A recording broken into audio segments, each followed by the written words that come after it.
We have like this big or this small community of friends. We didn't feel like rejected in the street. Hey, you're a migrant. So we create like this shell that protects you.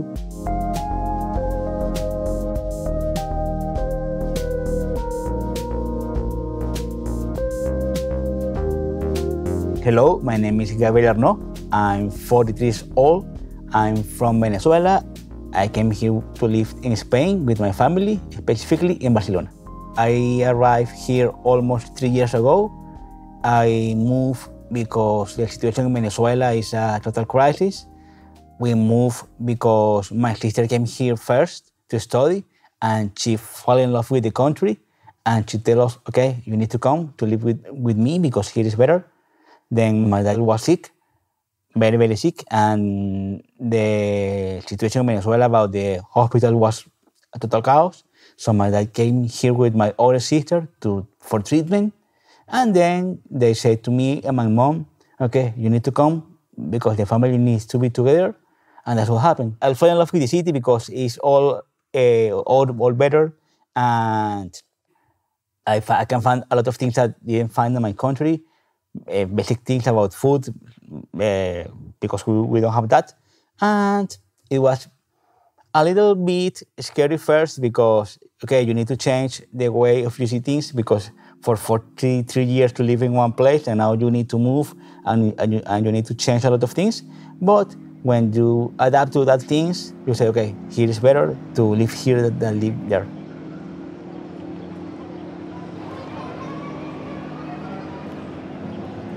In Venezuela, I studied to be a chemist, to be also a chemistry educator. I have been teaching chemistry, maths, and physics for almost 15 years. I came here as a tourist, and then I stay here as a legal person, so I don't have my documentation to teach. So I need to try to think what to do now, how to survive, because I need to eat, I need to do something like that. So I managed to find some work there, but I miss teaching. That's my passion. So I discovered something called OTC that gives me the chance to teach Spanish. And like, okay, now I'm teaching.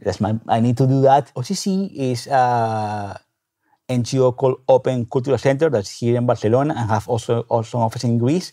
And they help migrants to improve the situation in the country. They also help women that have some struggles in life. So they give opportunities to a lot of people. This company or this NGO gives me the opportunity to do a boot camp to learn new things like programmation. My sister do that, but she found out about this boot camp because she was here also as a migrant, and she found out that she can do that. And when I arrived, she told me, okay, you need to find this OCC company, this OCC NGO, and do the bootcamp. She said, you need to do something. I signed up to a bootcamp. This bootcamp is 8 months. I was doing both things. I was doing the bootcamp. I was teaching language. And it was kind of hard, but I need to learn a lot of things. And I need to teach. So I managed to do both things at the same time. And it was kind of fun. And I managed to end the course like in 2 years. I finished the course already. And now I'm making some small projects over there. I found a small job in a company that make teachers and also manage some soccer field. So they give me the opportunity to work there. So I make the manage of all the social media, Twitter, Instagram, Facebook, and also I managed to make the website for this company. I haven't stopped teaching. I teach Spanish for basic 1 level. I love teaching that because the new students, they arrive like with some fear, like I was here when I arrived to Spain. So I try to calm them, make them feel safe, and hey, don't be scared. This is a basic language level. I always take that joke. This is not quantum mechanics. This is basic Spanish. I try to make the lessons very, very fun. I try to make some videos, some photos, some images. I make games with them. We play Pictionary. We play like Who Wants to Be a Millionaire in Spanish mode. I fell in love with teaching almost 15 years ago. That's in my blood. That's in my root. I can do that for free. In fact, I do it for free right now for OTC.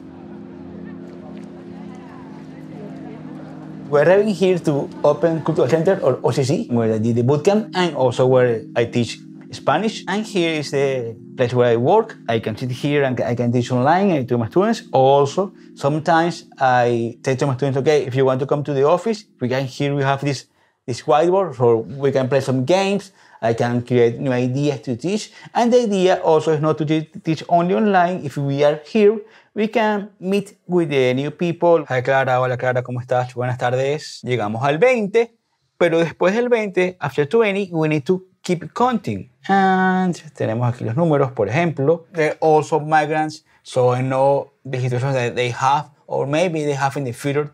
So I try to give them some hope or some knowledge of me, because I've been already here for 3 years. So I try to help them, not only in Spanish, how to live here in Barcelona, how to live better, how to go to some places. And that's why also every 4 weeks or every 5 weeks, I try to meet here in the office. So we all gather and we talk, maybe have some chips, some drinks. We not only teach, we try to play and have some fun. When I arrived here in Barcelona, I didn't have my documentation. Now, after almost 3 years, I already have my documentation.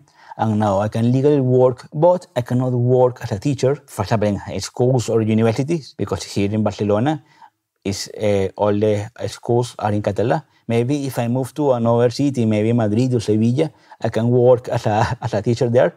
But my family is here. I don't want to be away from my family. So right now, I study Catalan to learn how to speak Catalan and maybe earn to C2 level, maybe in 2 years. And in 2 years, I will be able to get back to my real passion and maybe go to high school or maybe soon university. I live with my family in Masnou, that is part of Barcelona.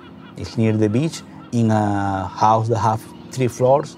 And we are all together. We have my nephews, my nieces, my sisters, the family of my brother-in-law also live there.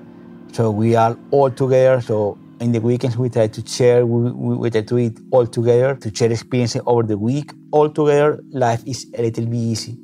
I know if I will be here alone, it will be kind of struggle because, okay, you need to work, you need to eat, you need to do a lot of things. But if you are with your family and people that love you and are around you, things tends to be very, very easy. In a common day for me, maybe when I'm not working, I like to go to a beach and maybe walk over there, sit, try to read a book, look into the sea. If not in doing that, maybe I'm at my house because my sister has 2 kids. I help them with the kids. My mom also she walks out dogs, so I help them with that also.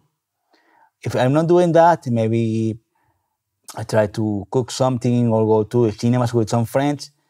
That depends on the day, but I try not to be always at home. I try to do a lot of things, because if not, my brain's like, okay, you need to do something. I try to keep my mind always busy and doing something like that. In Venezuela, I was teaching at university, also high school. And when I moved here, okay, I became a migrant. I managed to say, okay, you need to change the way you think of life. In here, you are nobody because you don't have documentation, you don't have nothing. Because if you don't have the papers, you don't have nothing to prove, nothing to work. The first 2 years was very, very stressful because I can go to the doctors, or I can buy some cheaper tickets for metro, or doing that. You don't have papers, so if something bad happens, or you are in a bad situation and police grab you, they can deport you. So you need to behave very, very quiet, don't do noise, don't do nothing like that. Of course, I was stressful because I didn't have money. I need to help my family. I need to work. The only income that I have was for teaching online, and it's not 20, 50, 40 euros a month, and that's not life. Of course, you can work in black, but there also you don't have documentation that proves you, or you don't have social security or something like that. So also there is not like a real job. My family told me, okay, you need to wait. I also wait. My sister told me, okay, I wait also here 2 years to get back to work, and look at me now. We have the house, we have this, we have that. You need to wait. Don't rush things. You need to wait and be patient and try to be calm, because if not, stress will kill you and it will be total chaos. But now, when I have my documentation, like a lot of doors opens to me, so you see that opportunities, and now you can work and have like that. Living in Barcelona is very similar to live in Venezuela, maybe because in the 60s and the 70s, here in Spain was like a civil war. This is what this thing with Franco, and many people moved from Spain to Venezuela. Many of my friends that studied with me in high school, their grandparents or maybe his parents are from Spain. So it's not like a cultural shock. It was quite easy to adjust to the city. The only shock thing is the Catalan, but people in here speak Spanish as well. So it was not a very, very cultural shock. It was kind of easy. Many people asking me if I miss Venezuela, or people if they miss their country. Maybe they miss if you don't have their family, they will tell you, okay, I miss Venezuela because I miss my family, but my family is here. I only have there only a couple of aunts and uncles, but it's not my close family. I still help them, but maybe if you can miss something, maybe it will be the nature and some people that give you joy. But if you're with your family is here, I cannot say that, okay, I miss Venezuela, because the situation is right now total crisis, total chaos, and I will be saying that, no, I don't miss Venezuela. I only miss maybe some specific things. We have a political crisis. We have the left and the right, so there's total fighting. We have been with the same government for almost 25 years. So right now, you have like 7 million people that have left Venezuela. When I left, it was hard. Now I know it's harder because I need to send more money to my family to help them, my aunts, my uncles. You have a lot of criminal rates. You can get mugged for your phone, maybe your wallet.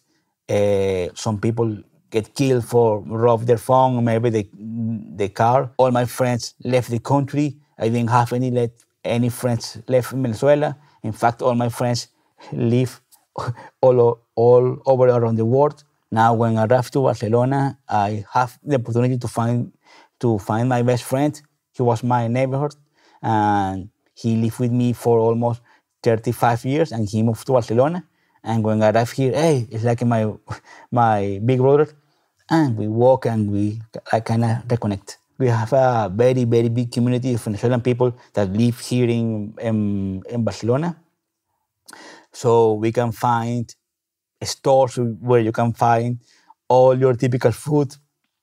So you can buy things for cook arepas or to cook empanadas. So you can find plátanos, that is sometimes bananas, and you can buy a lot of things. So you doesn't get away of your culture and your food.